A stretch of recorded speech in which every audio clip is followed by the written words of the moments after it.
Assalamualaikum warahmatullahi wabarakatuh.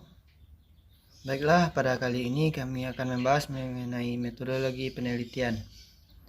Yaitu kami dari kelompok 4 yang beranggotakan yang pertama saya sendiri, Fahmi Autriza, yang kedua itu Daswenda Indra, yang ketiga David Mikedala Jusi, selanjutnya Faris Dwi Isnanto, Noval Mubarak, dan yang terakhir Yezi Akhyadi Busman. Yang pertama itu kami membahas tentang pengertian terminologi. Selanjutnya yaitu terminologi yang sering digunakan, alasan pemilihan sampel, karakteristik sampel, metode penentuan sampel, desain sampel, dan merancang eksperimen penelitian. Yang pertama kita memasuki materi yaitu mengenai pengertian terminologi. Terminologi adalah suatu ilmu tentang istilah dan penggunaannya. Istilah adalah kata dan gabungan kata yang digunakan dalam konteks tertentu. Kajian terminologi antara lain mencakup pembentukan serta kaitannya istilah dengan suatu budaya. Ahli dalam terminologi disebut dengan juru istilah dan kadang merupakan bagian dari bidang ahli bahasa. Berikut ini merupakan contoh-contoh terminologi yang sering digunakan. Yang biasanya yaitu teori yang berisikan mengenai uraian-uraian materi mengenai topik yang dibahas. Selanjutnya yang ada berbentuk konsep, konstruk, fenomena, edukasi, induksi, pendekatan kuantitatif, pendekatan kualitatif, data kuantitatif, penelitian deskriptif, responden, sampel, key person, dan lain sebagainya. Dan ada juga yang berupa grafik, tabel, diagram yang untuk menjelaskan data-data. Selanjutnya materi selanjutnya yaitu alasan pemilihan sampel. Baik, di sini saya akan menjelaskan materi tentang alasan pemilihan sampel.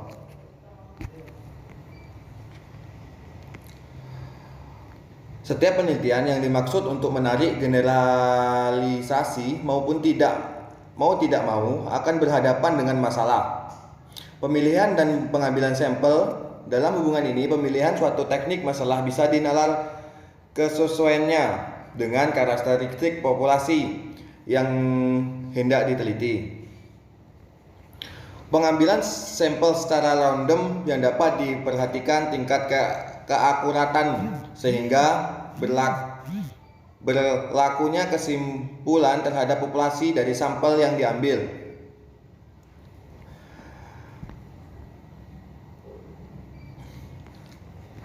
Beberapa alasan melakukan penarikan sampel adalah yang pertama yaitu ukuran populasi ada yang sangat besar bahkan tak terhingga. Yang kedua adalah waktu, tenaga, dan biaya.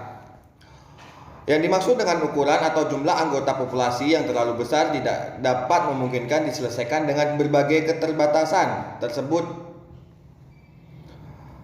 Sementara di sisi lain, anggota populasi memiliki ciri-ciri yang homogen, seragam. Maka manakala peneliti mengambil sampel secara benar, hasil penelitian sampling yang dilakukan akan dapat mewakili atau menggambarkan keadaan yang sebenarnya. Dengan kecermatan penelitian ini di dalam mendeskripsikan ciri-ciri populasi dalam sampel, keterbatasan dalam memilih teknik pengambilan sampel dan jumlah sampel yang memadai akan dapat dipertanggungjawabkan bahwa sampel penelitian akan dapat mewakili populasi atau mewakili semua populasi. Karakteristik sampel. Ada dua karakteristik sampel, yaitu karakteristik inskulasi dan karakteristik eksklusi. Penentuan kriteria sampel diperlukan untuk mengurangi hasil penelitian yang bias yang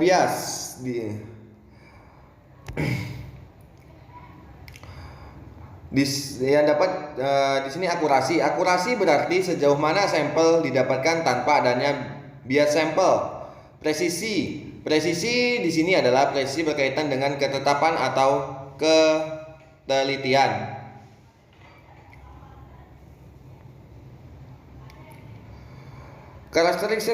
Karakteristik sampel yang yang baik meliputi sampel yang baik memungkinkan peneliti untuk mengambil keputusan yang berhubungan dengan besaran sampel untuk memperoleh jawaban yang dikehendaki. Sampel yang baik mengidentifikasi probabilitas dari setiap unit analisis untuk menjadi sampel. Yang ketiga, sampel yang memungkinkan peneliti menghitung akurasi dan pengaruh. Misalnya, kesalahan dalam pemilihan sampel daripada harus melakukan sensus. Sampel yang baik memungkinkan peneliti menghitung derajat kepercayaan yang disusun dari sampel statistika. Kesalahan yang biasanya terjadi dalam karakteristik sampel yaitunya sampling frame atau error. Yaitunya adalah kesalahan yang terjadi bila elemen sampel tertentu tidak diperhitungkan atau bila seluruh populasi tidak mewakili secara tepat oleh kerangka sampel. Yang kedua yaitunya random sampling error. Kesalahan akibat adanya perbedaan antara hasil sampel dan hasil sensus yang dilakukan dengan prosedur yang sama. Yang ketiga yaitunya non response error adalah kesalahan akibat perbedaan statistik antara survei yang hanya memasukkan mereka yang merespon dan juga mereka yang gagal atau yang tidak merespon. Baik, itulah alasan pemilihan sampel. Baik, di sini saya akan melanjutkan pembahasan materi yaitu tentang karakteristik sampel. Di mana karakteristik sampel ini terbagi menjadi dua, yaitu ada akurasi dan juga presisi. Akurasi berarti sejauh mana sampel didapatkan tanpa adanya bias sampel. Sampel apabila diambil dengan benar, maka ukuran perilaku, sikap, hingga pengetahuan dari beberapa elemen sampelnya akan memiliki hasil kurang dari variabel pengukuran yang diambil dari populasi yang sama. Dan presisi berkaitan dengan ketepatan atau ketelitian. Presisi ini mengacu pada seberapa dekat taksiran sampel dengan karakteristik populasi. Semakin tinggi tingkat presisi, maka semakin besar kemungkinan sampel yang didapat bersifat representatif terhadap populasi. Karakteristik sampel yang baik meliputi yaitu pertama, sampel yang baik memungkinkan peneliti untuk mengambil keputusan yang berhubungan dengan besaran sampel untuk memperoleh jawaban yang dikehendaki. Kedua, sampel yang baik mengidentifikasikan probabilitas dari setiap analisis untuk menjadi sampel. Tiga, sampel memungkinkan peneliti menghitung akurasi dan pengaruh, misalnya kesalahan dalam pemilihan sampel daripada harus melakukan sensus. Empat, yaitu sampel yang baik memungkinkan peneliti menghitung derajat kepercayaan yang disusun dari sampel statistika.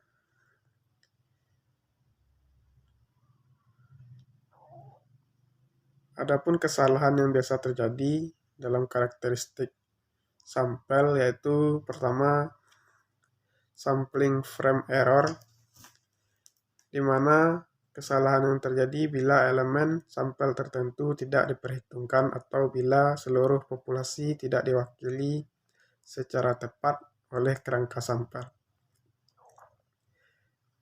Lalu kesalahan yang kedua yaitu random sampling error, di mana kesalahan ini akibat adanya perbedaan antara hasil sampel dan hasil sensus yang dilakukan dengan prosedur yang sama.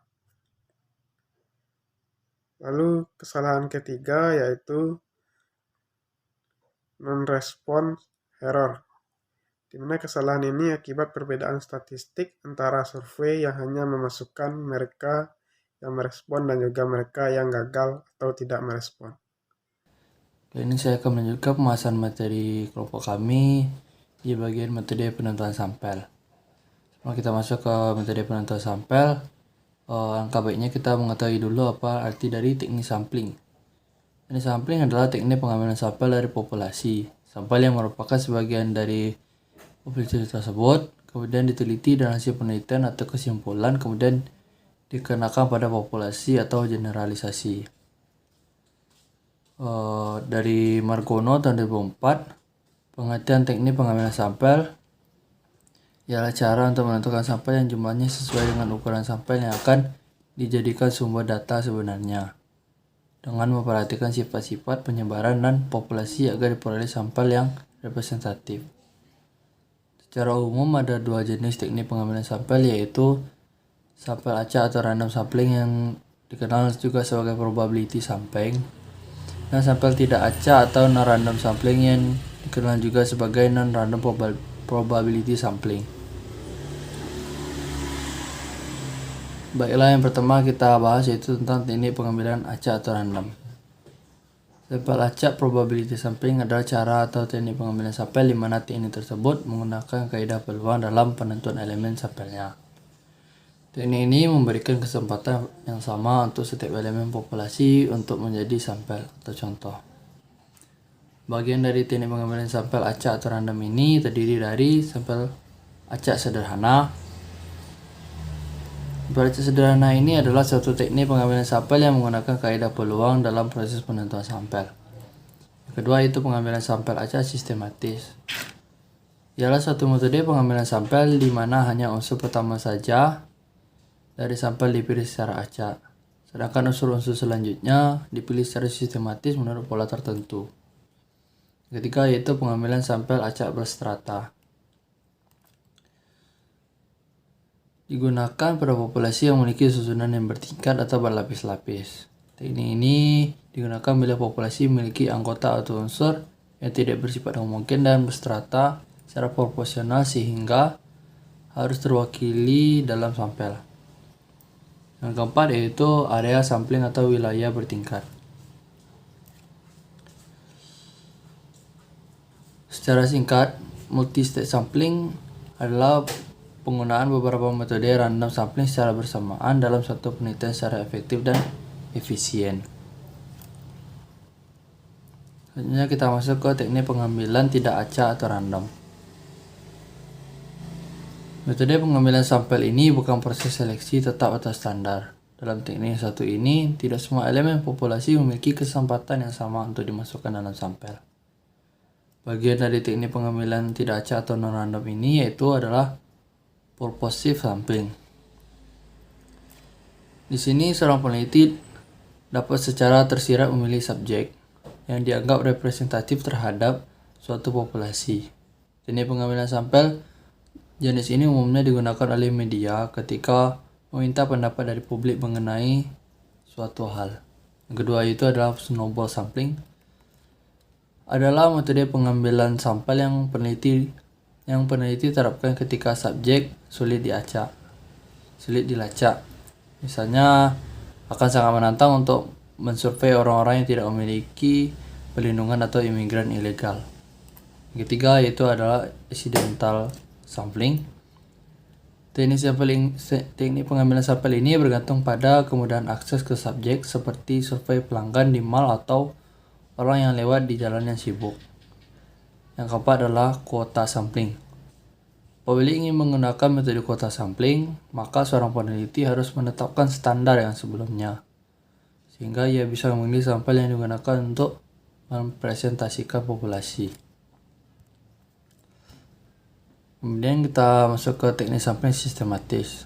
Teknik sampling sistematis merupakan teknik sampling yang menggunakan nomor urut dari populasi, baik yang berdasarkan nomor yang ditetapkan sendiri oleh peneliti maupun nomor identitas tertentu, peluang dengan urutan yang seragam atau pertimbangan sistematis lainnya. Kemudian teknik sampel jenuh. Teknik sampel jenuh adalah teknik penentuan sampel bila semua anggota populasi digunakan sebagai sampel. Sampling jenuh berbeda dengan sensus karena sensus populasinya besar sedangkan sampling jenuh menggunakan populasi yang relatif kecil. Meskipun keduanya sama-sama menggunakan seluruh populasi untuk dijadikan sampel. Di sini saya akan menjelaskan tentang materi desain sampel. Desain sampel adalah rancangan yang dibuat peneliti untuk memperoleh sampel dari seluruh anggota populasi. Desain sampel merupakan bagian terpenting dari desain penelitian. Desain sampel terdiri dari dua, yaitu yang pertama itu sampel probabilitas dan sampel non-probabilitas.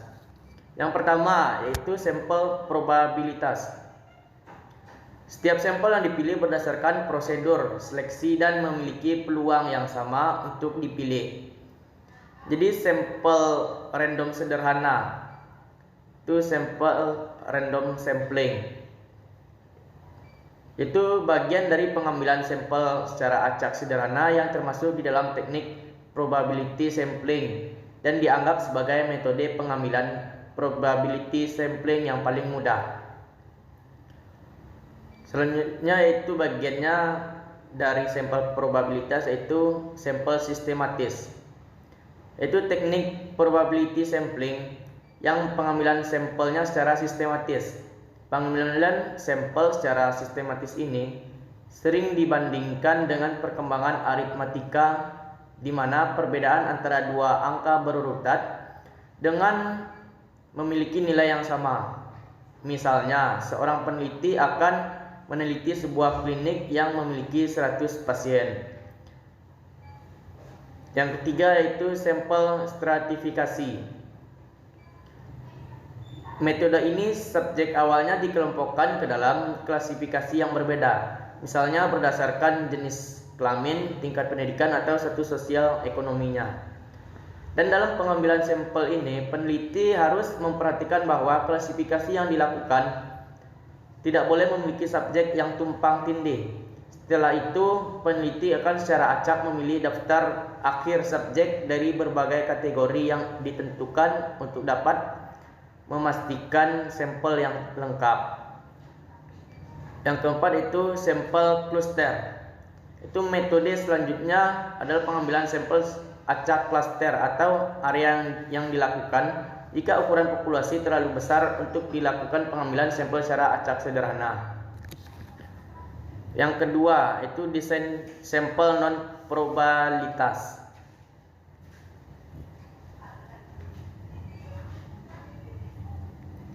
Teknik sampling yang memberikan kesempatan atau peluang yang tidak sama bagi setiap anggota populasi atau setiap unsur yang dipilih sebagai sampel. Terbagi atas convenience sampling, purposive sampling, judgment sampling, quota sampling, snowball sampling, sampling accidental. Yang pertama itu convenience sampling, yaitu dipilih seorang peneliti apabila penelitian sudah memiliki informasi mengenai elemen yang telah memenuhi syarat untuk dijadikan sebagai sebuah sampel penelitian tersebut. Yang kedua itu purposive sampling, di mana sebuah metode untuk penetapan sampel yang dilakukan dengan cara menentukan target dari elemen populasi yang diperkirakan paling cocok untuk kumpulan datanya. Yang ketiga judgment sampling adalah metode yang dipilih peneliti apabila peneliti menentukan subjek dari sampel yang dipilih berdasarkan judgment atau penilaian dari peneliti saja. Yang keempat itu quota sampling, di mana jenis lain dari purposive sampling. Jenis sampling ini dalam menentukan banyaknya jumlah elemen yang terpilih sebagai sampel akan ditentukan berdasarkan dari kuota maksimal sebanding dengan komposisi tiap-tiap kelompok tersebut. Yang kelima, snowball sampling adalah teknik penentuan sampel yang awalnya jumlah kecil, lalu sampel ini disuruh untuk memilih teman-temannya untuk dijadikan sebagai sampel. Seperti itu dan seterusnya, sehingga jumlah sampel akan menjadi semakin banyak. Yang keenam adalah sampling accidental, Itu metode penentuan sampel atas dasar kebetulan, yaitu siapapun yang kebetulan bertemu dengan peneliti bisa digunakan sebagai sampel. Jika rasa orang yang kebetulan ditemui telah cocok, digunakan sebagai sumber data. Selanjutnya yaitu desain sampel, yaitu terdapat tabel perbandingan antara sampel probabilitas dan non probabilitas. Sini ada pertimbangannya. Yang pertama, biaya, akurasi, waktu, penerimaan hasil, kemampuan generalisasi. Jenis desainnya itu yang pertama probabilitas dan non probabilitas. Probabilitas biayanya lebih mahal dan non probabilitas lebih murah. Di probabilitas akurasinya lebih tepat, sedangkan di non probabilitas kurang tepat. Pada efisiensi waktu, probabilitas lebih lama dan non probabilitas lebih cepat. Penerimaan hasil, penerimaan universal pada probabilitas, sedangkan pada non probabilitas penerimaan masuk akal. Selanjutnya kemampuan generalisasi. Probabilitas baik sedangkan non probabilitas jelek.